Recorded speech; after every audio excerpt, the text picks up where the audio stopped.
অসুস্থতার সুযোগে খোদ এমপির গলায় রামদা। নিজের বসতবাড়ি ও সব সম্পত্তি লিখে নিতে আপন সৎ ভাইদের এই নারকীয় তাণ্ডব।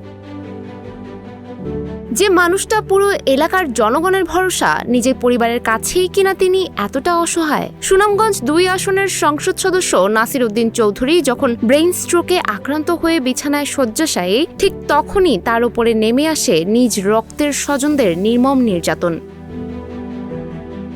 অভিযোগ উঠেছে ২০২২ সালে সুস্থ হওয়ার কোনো সুযোগ না দিয়ে ঘরে নকল রেজিস্ট্রার কর্মকর্তা সাজিয়ে ঢোকানো হয় লোকজন। এরপর মৃত্যু ভয় দেখিয়ে গলায় ধারালো রামদা চেপে ধরে সই করিয়ে নেওয়া হয় বসতবাড়ি সহ সব সম্পত্তির দলিল। এমপি সাহেবের দ্বিতীয় স্ত্রী বাধা দিতে গেলে তাকেও নির্মমভাবে মারধর ও শ্লীলতাহানি করা হয়।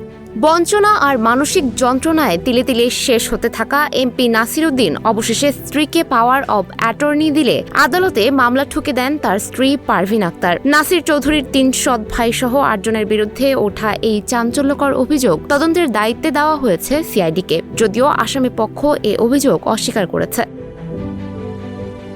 সুমাইয়া হক তন্নি, নিউজ ফ্ল্যাশ 71।